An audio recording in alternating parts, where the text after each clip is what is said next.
नमस्कार। सभी दर्शकों का बहुत बहुत स्वागत। आज एक विशेष चर्चा तुला राशि पर होगी। तुला राशि इस समय सृष्टि की सबसे महत्वपूर्ण राशि बनी हुई है। जैसे दूल्हा होता है बारात के अंदर, सारे टीवी का, बारातियों का, लड़की वालों का, लड़के वालों का, सबका फोकस दूल्हे की तरफ होता है। ऐसे ही सारे ग्रहों का फोकस इस समय तुला राशि पर है। और तुला राशि को कोई ऐसा बहाना नहीं है कि इसको नुकसान पहुंचाने वाली बात कही जाए, लेकिन जो कुछ ग्रह अगर माइनस और प्लस दिखाई दे रहा है तो वो आपको बताया जाएगा। देखिए, आज का सब्जेक्ट है रक्षाबंधन। 28 अगस्त 28 अगस्त को शुक्रवार का दिन होगा। पंचक लगे हुए होंगे, उस समय पंचक चल रहे होंगे। पंचक की अवधि है 5 दिन की। राहु काल भी होगा उस दिन जिस दिन रक्षाबंधन मनाया जाएगा, राखी बांधने का पर्व। अदृश्य चंद्र ग्रहण होगा, दिखाई नहीं देगा चंद्र ग्रहण, लेकिन होगा। कुछ देशों में है, जैसे अफ्रीका है या अन्य कंट्री बाहर के। शतभिषा नक्षत्र होगा। कैसे करेंगे चंद्र ग्रहण के दौरान रक्षाबंधन? तो पहले मैं साफ साफ बताता हूँ, चंद्र ग्रहण के जो भी उपाय होते हैं इस बात के कि क्या करें क्या ना करें, डर बैठाने वाली बात को दूर करना है। आपके मन में अगर चंद्र ग्रहण को लेकर के कोई डर है, भूल जाओ। जो चंद्र ग्रहण भारत में दिखाई नहीं दे रहा, उसका जो इफेक्ट है, प्रभाव है, गर्भवती महिलाएं या जो भी ग्रहण के दौरान होने वाले रिस्ट्रिक्शंस या शर्तें होती हैं, या जो पालन करना होता है जिन जिन बातों का, उसके पालन करने का कोई भी योग नहीं है या आपको ज़रूरत नहीं है, क्योंकि आपको उन वस्तुओं का अनुपालन करना होता है जब चंद्र ग्रहण हो। कि जैसे कि मंदिर के कपाट बंद होंगे, गर्भवती महिलाओं को बहुत सावधानी रखनी होगी, सब्जी नहीं काटना, ये वो सब बातें होती हैं। लेकिन ये ग्रहण जो है उसी दौरान होगा जब रक्षाबंधन होगा।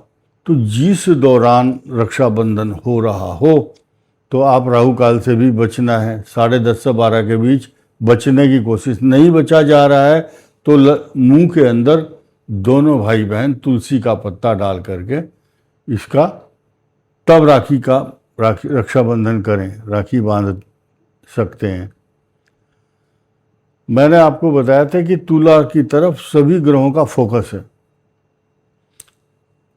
पंचम राहु बहुत कष्टकारक है, सिर्फ इस बात को लेकर कि आप की जो डायरेक्शंस है, आपकी जो बुद्धि है, उसको किधर भी मोड़ सकता है राहु। इसकी ताकत है बहुत।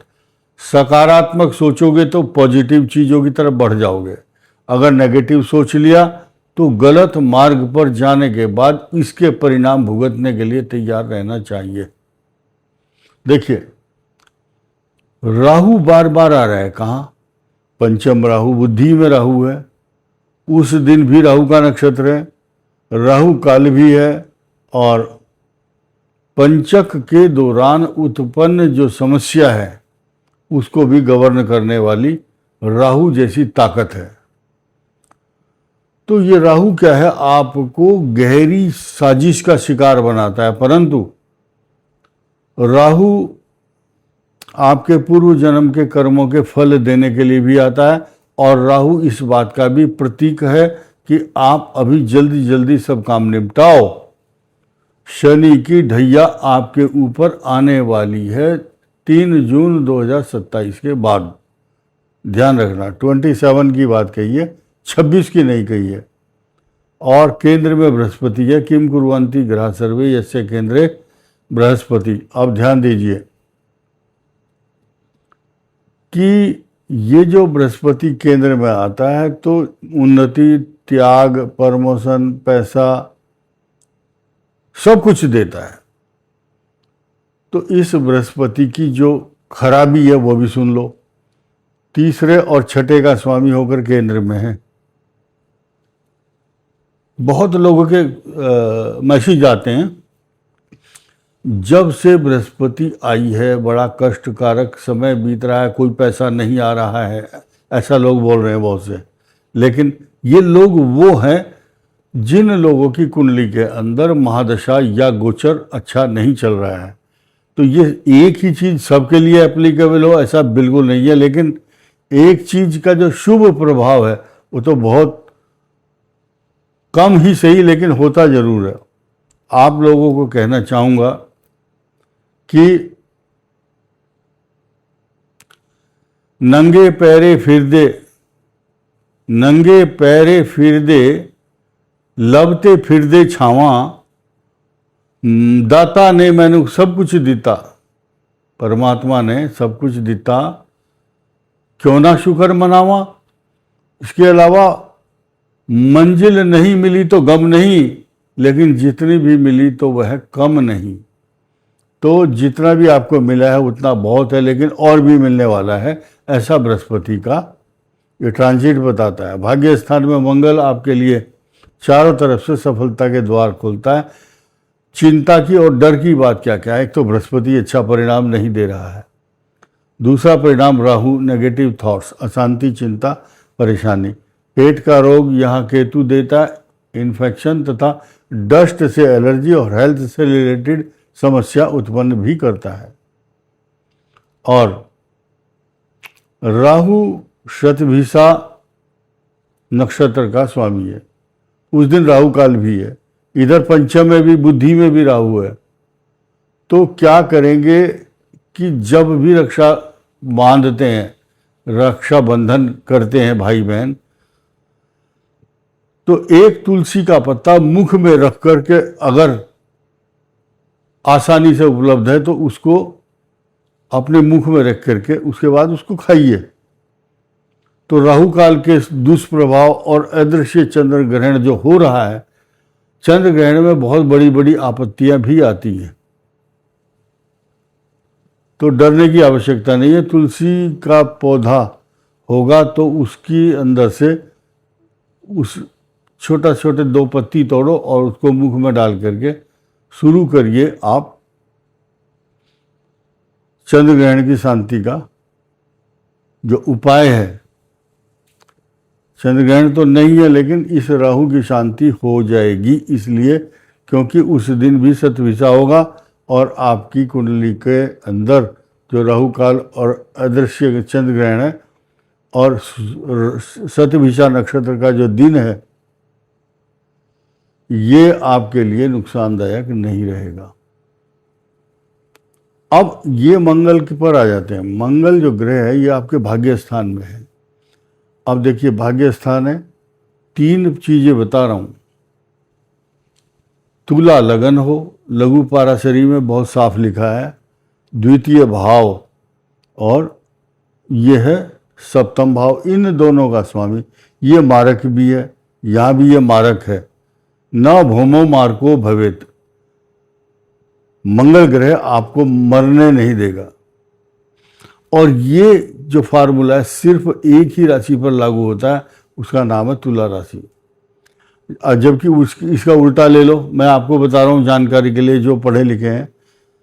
अब 1 को यहाँ रख दो और 7 को यहाँ रखो, जब 7 यहाँ होगा तो 2 यहाँ होगा।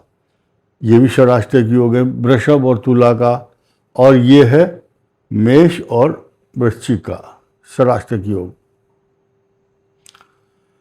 अब इस मंगल की बात कर रहे थे हम कि इस भाव का स्वामी भाग्य स्थान में गया है, शत्रु राशि में है, तो ये आपको आगे बढ़ने से रोकता है।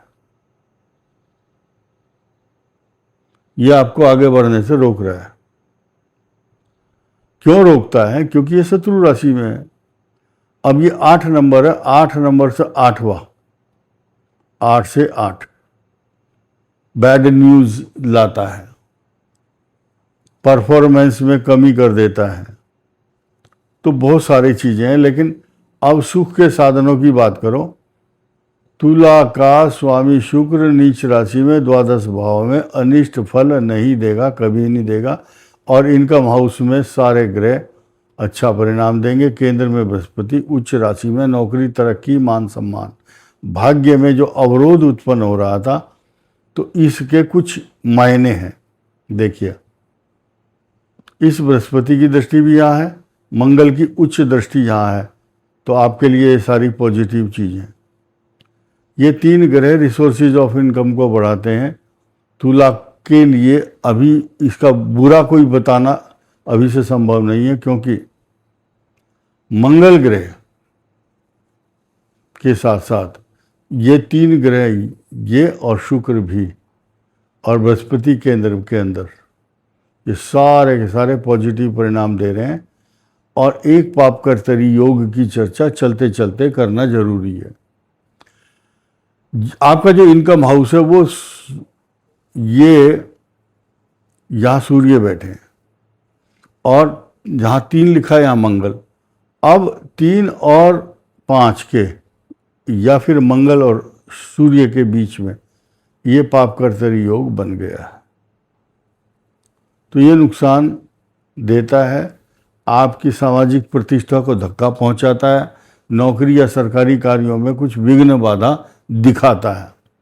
तो अच्छा क्या है?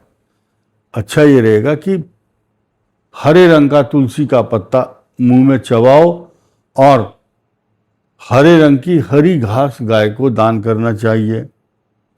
और इसके अलावा जो काले नमक, रॉक्स, सेंधा नमक, काला नमक का इतना बड़ा कोई पत्थर होता है, वो नमक का, लाहौरी नमक, सेंधा नमक सिंध प्रांत से आता है, तो इस प्रकार वो भी गाय के सामने आप रख सकते हो।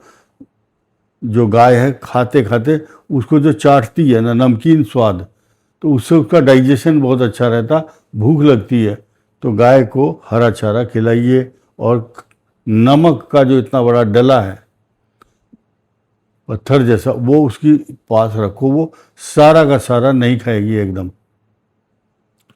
ये उपाय करना बहुत अच्छा रहेगा। मंगल ग्रह के कारण आपको बहुत सारी अपॉर्चुनिटी भी मिल रही है। इस वीडियो में इतना ही। धन्यवाद, नमस्कार।